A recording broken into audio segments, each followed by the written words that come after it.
My name is Boyd Bushman. I'm a senior scientist from Lockheed Martin. I have 27 patents. Approximately 13 years ago, I ran across a person who had been given a job by Dr. Teller. Dr. Teller was Oppenheimer's right-hand man, and even after Oppenheimer was thrown out of Area 51, Dr. Teller stayed there and was in charge of several programs. The person that I contact twice to 3 times per month is the head of that program now. And they continually update me on everything they possibly can. I do have a top secret clearance. I choose, however, for their purposes, not to use it because the intelligent ones of me and me actually believe that a great deal of information should be lifted up from those dark recesses of Area 51 and moved over so people can see it. So that's what began about 13 years ago.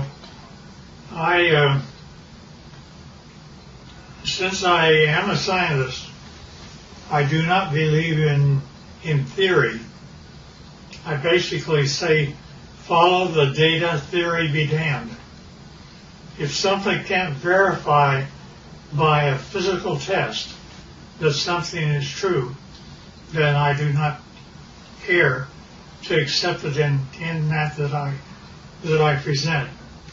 Therefore, everything that we present here will be data that comes directly from them through me to you. The subject of today, as there are those that are acquainted with the fact that there were Phoenix lights that occurred over Phoenix about 2 years ago. They were photographed, and those really turned out to be just blobs across the Phoenix sky. It turned out to be that a very dear friend of mine took his wife up a mountain on Valentine's Day, and they took a photograph of Tucson. Turned out to be, when they developed the film, there were a total of 5 UFOs across Tucson proper. And this is Tucson as they saw it. Can you get that? So here's the picture of Tucson as he had it. Then, as he developed further, notice that there are 5 very distinct UFOs along the top of the mountain. Mm-hmm. One of them is even canted a bit, about 45 degrees. Now, the person that took the film said that he had a mothership underneath and one up high. This shows the high one. Mm-hmm. I don't know if I know that I can buy the ship. My name is Scott Faree. I live in Vail, Arizona. A friend of mine who manages a nonprofit in Tucson asked me to take some photos for him for his website. And he was looking for a sunrise picture of kind of the skyline of downtown Tucson. So I had gone out actually on Valentine's Day evening. I dragged my wife up to A Mountain so that I could go up there and just block out some shots, kind of plan the photos that I was ultimately going to take for that website. And so we got up on A Mountain just as the sun was setting. I set up my Canon 40D on a tripod, opened the shutter up fully. I really wasn't looking for picture quality. I was, like I said, I was looking to block out where I wanted to set the camera and the angles that I wanted to take. And so I started to click off some photos, and I had these set with a timer release on the shutter so I didn't get any camera vibration because the sun was starting to set. We were running into fairly low light. And I took, I don't know, it was probably 6 or 8 pictures. I figured I'd had enough that I could take a look at tomorrow, or take a look at the next day and decide what I liked. So we went out to dinner that night, went home the following day. I uploaded these photos onto my laptop, and I noticed some lights that I really didn't expect to see up above the Santa Catalina Mountains. And upon closer inspection, and as I really ran out the contrast in the photo, I ended up with something that I still can't explain to this day. This is the original photo, and these lights were showing up just over the top of the mountain. I took a second photo probably 5 or 6 seconds later, as long as it would have taken for me to reset the timer. And in fact, this group of lights was in a much more narrow band, and now about, well, I don't know, I can't really say distance-wise, but they'd moved quite a ways from where that original grouping had taken place. So I still have no explanation for the camera, or for the pictures. These images, these lights have not shown up in any other photos that I've taken. I'm at a loss as to what they might be, and certainly curious as to where those lights came from. They certainly are very similar images. Here's up and flying. Let me go through now on the ships.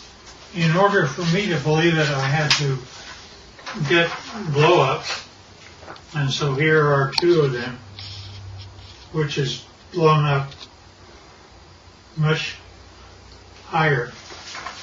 And I think I have one that, yeah, you can see the 45-degree candidate UFO. Now see, the only reason that I bought everything that he said is because my people have been feeding me for 13 years pictures, not only pictures of just plain pictures, but I gave them assignments, being a senior scientist, and they got a picture of up close and personal. This is a UFO which is ready to take off, and it is very up close. And they inform me that there are 3 elements which the UFO is contained. One is telluride, the other is germanium, the other is palladium. I did not say a metal once. And not only that, but the things pick up and fly using anti-gravity. Now, that's one picture. Here's another picture.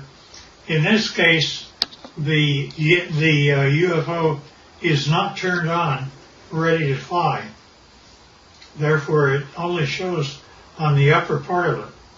And generally, it's white on the underside when power is applied. Here's also another of the same order. Now, these UFOs are 38 feet in diameter, and it was rather surprising to me, since I actually physically gave them my camera. They took this picture as a UFO was departing. Within one flick of my camera, they got 3 UFOs. That's real. And yeah, we don't know why either. Now also, when UFOs come in, they like we have a heads-up display for our pilots. They do too. This is what their pilots see in order to tell them how to come to Area 51 and land. And not only that, they can go to a vertical hole in a mountain over 51 and go down a shaft. They don't have wheels. They don't have anything like that. They take off by going up straight, and then not only that, but they travel extremely rapidly. Their home planet is Quintonia, which is 68 light years from us. They, to my surprise, when I asked them how fast they take to get from that, it should be 68,000 years to make it according to Einstein. But they're able to make it to us in 45 years. So I gave them an assignment to photograph the planets from space as they were coming back. And they did that. And you see Jupiter and Saturn and Mars and Earth as it's seen by UFOs. And here's another. Now, we aren't going through motherships or anything like that. Nevertheless, those are the UFOs. Now, when they actually get powered up and actually start traveling, it turns like this. You do not hear sound. They're up. They travel like that. They look like that, and they travel extremely rapidly. Now, the question is who are they? Here's another one. You see the bottom, how it's all white. It's turned on. Here's also the bottom turned on. Strangely enough, I asked them to take pictures of the power unit on the bottom, up close and personal. They gave me this. I don't know what this means. That's when my camera actually looks into the power center of the UFO. Now, I asked them to tell me about who was flying these things. He therefore said, fine, they're approximately 5 feet, 4.5 to 5 feet tall. They had one or two of them around that were 230 years old, and we have a total of at least 18 that exist and operate with our facility as Teller set it up. Now notice the eyes are different, nose are different, but they do have 5 fingers, 5 toes, 2 eyes, and rather strangely enough, I asked him how they communicate. He says, well, it's like this, Boyd. You all of a sudden have a question in your mind. You walk into a room with one of them, and all of a sudden you find yourself giving the answer to your question in your own voice. They're able to use your own voice by telepathy to talk to you. And I said, fine. Now that's how they look front. But when you turn around and look at the back, it's like that. Now notice that they have 3 backbones. They're actually cartilage. Nevertheless, it's a much more efficient system than ours. They also have 3 ribs in their system rather than more. This is also the back side of an alien.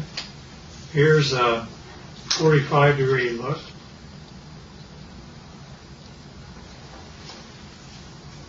And here's the back of the head. Notice the veins, and no hair.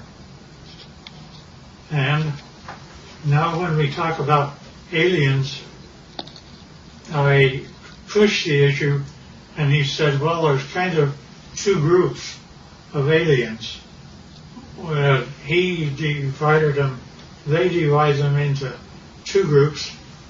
One group he calls, it's like you have a ranch.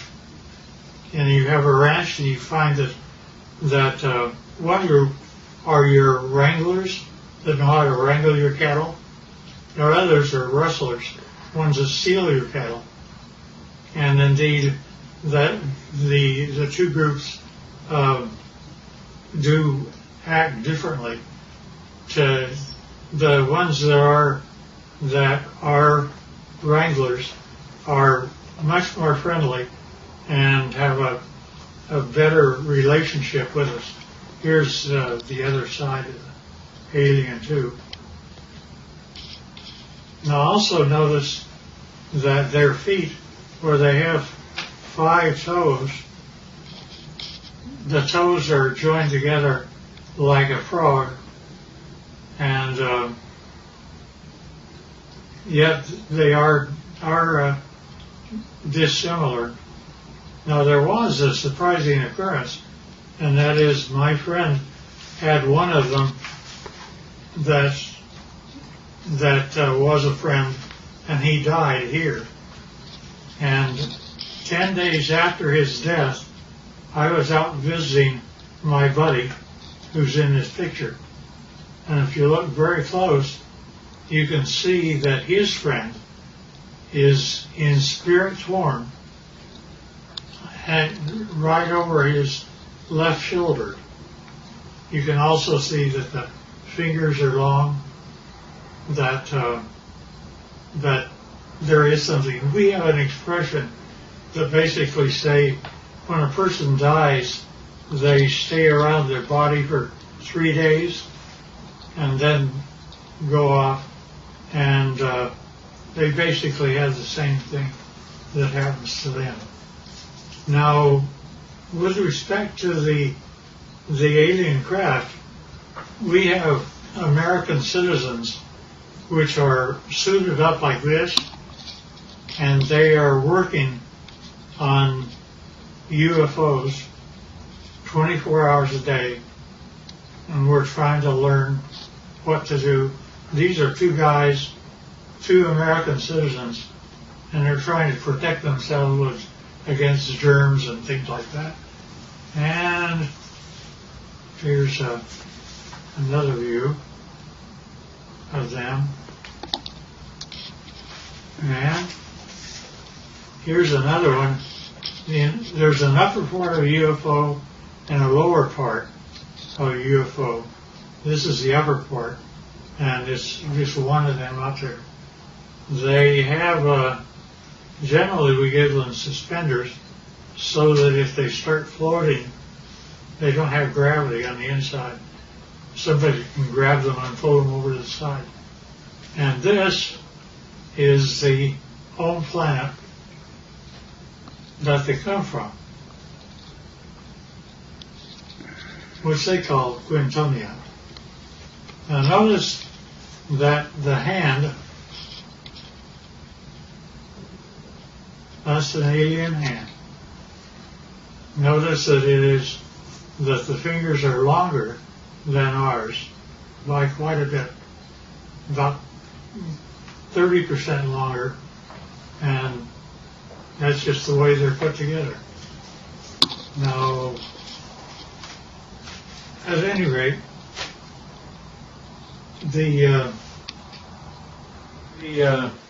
this process that introduced me directly or indirectly to Dr. Teller's work with the group that still is in charge of Area 51 and equivalent. Turned out to be a doctor, very, very fine gentleman. And I was carrying on a conversation with him. He saw how the subject was going. So he simply said, well, you need to know what I did one day. And I said, okay.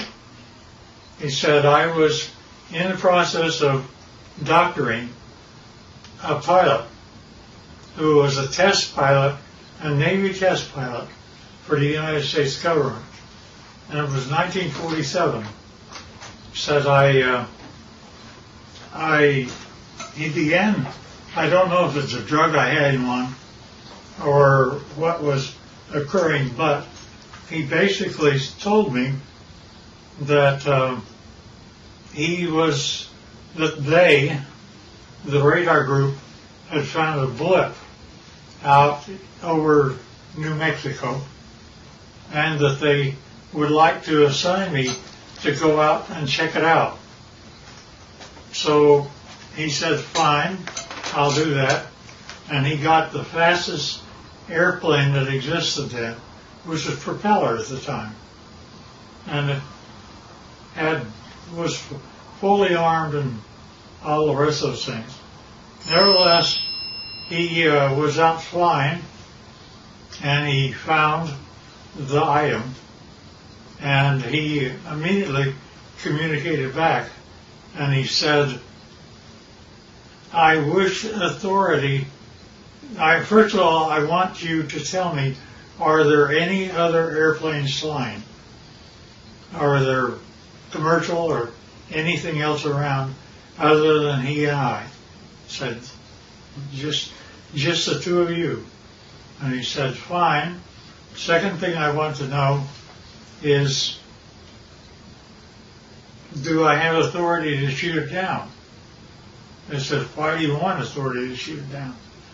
He says, because I am flying the fastest thing that the United States can make, and he's beginning to leave me. Therefore, I know he's either a friend or an enemy, and if he's leaving me, he's an enemy. Therefore, I wish authority to shoot it down. The commander said, fine. He granted him authority. He pulled in. He shot him down. It came down. He flew past and saw that there was a road on the one side of a fence area. He came down and landed his airplane. Hard to do, but he did. And then he cut across the fence. One of them, the door was open. One of them was out walking around. But he didn't care about that. He cared about what the vehicle was. So he went over, and rather strangely enough, when he ducked down, because they were only 5 feet high, he saw that he could see through the walls. Not only that, but as he stepped in, the floor was spongy. He looked at the three that were there, and they were dead. He knew they were. He'd killed them. But he also knew that the military would come, and he had put up with those guys for a long time. So he went back across the barbed wire fence, got in his airplane, and took off. Therefore, he was never briefed out at all. And he didn't give my friend authority to allow me to know what his name was. I know, but I won't reveal it. Both of them should have been gone for a long time. Nevertheless, so when I got up with my contacts in Area 51, I brought up that story, and they said, well, that's totally true, but we can't say it, you can. And that's how they've kept me all this time, is I can talk about it, but they can't. I do, because of some very good reasons, keep things within control, but I don't want us to fall behind the Russians and Chinese. And the problem I have is that Area 51 is working with both the Russians and Chinese right now. And trying to make UFOs, they have, there's been a total of 39 United States citizens that have lost their lives trying to reverse engineer UFOs. And it's Well, the last one I heard of was a year and a half ago, where we lost 19 lives in one test. They actually wanted to bring various flying craft near the UFO, and the UFO defended itself, and 19 of our people died. Now, they kept giving me things rather than, they would give me pieces of UFOs, and I would come to my laboratories. I had the laboratories of Lockheed and every place else, so I would do that, but I would get pieces of UFOs. For example, I have 3 little pieces of UFOs down underneath the thing that looks like a quartz crystal. Notice that that is my hand, and it is giving weight. It says that it weighs 100 grams. Now, without those 3 items, when I take the UFO material away, notice that the 3 UFO items are gone. But also notice that the weight of the crystal is now 650 grams.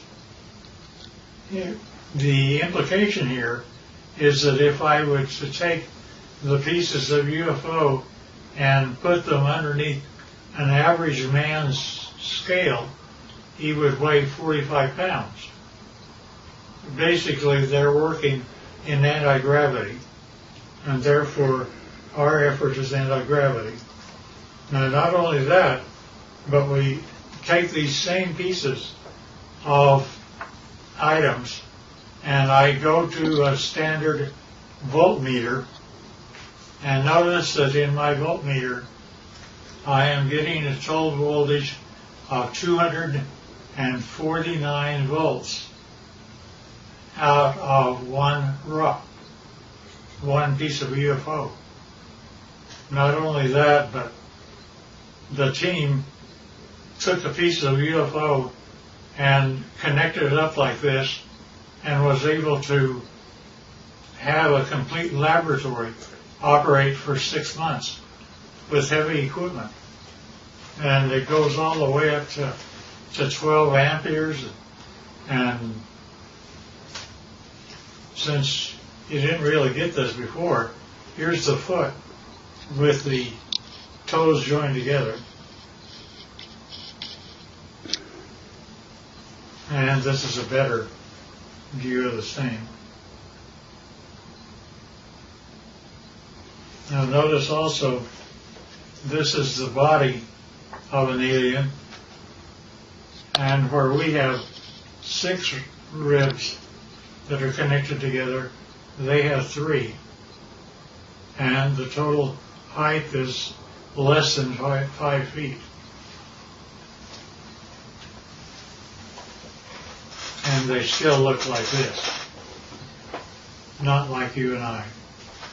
Nevertheless, so we're able to obtain voltages and anti-gravity, and anti-gravity appears several ways, which is rather unique and nice. Scotty talked about UFOs. I basically said, yeah, I understand, because here is what Area 51 was giving to me since the year 2000 and beyond. Notice it's recent.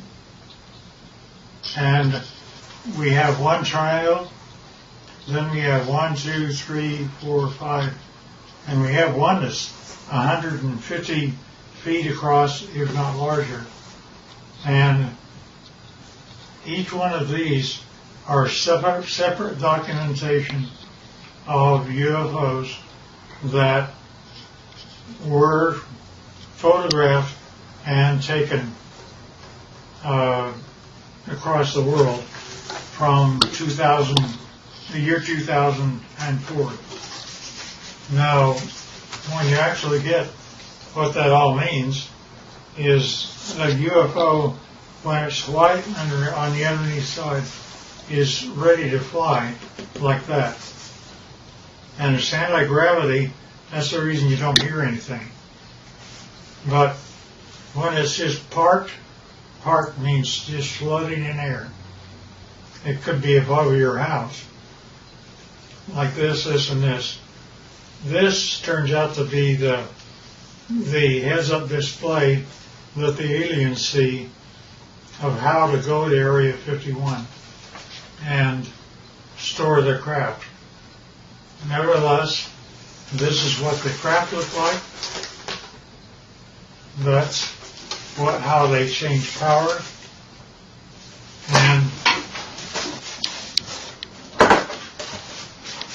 And notice that here's an egg-like thing, but it's standing on end only because it has no gravity itself. And that is a piece of UFO germanium.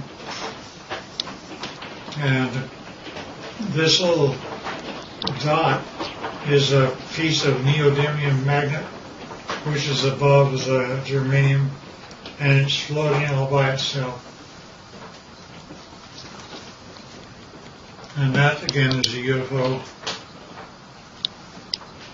And we don't know why, but the crystal appears to be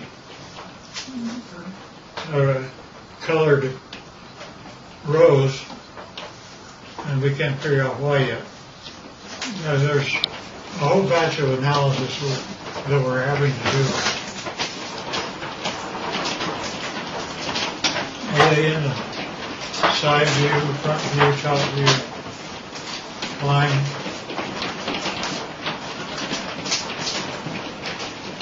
And that's the power center of palladium in the middle of the craft.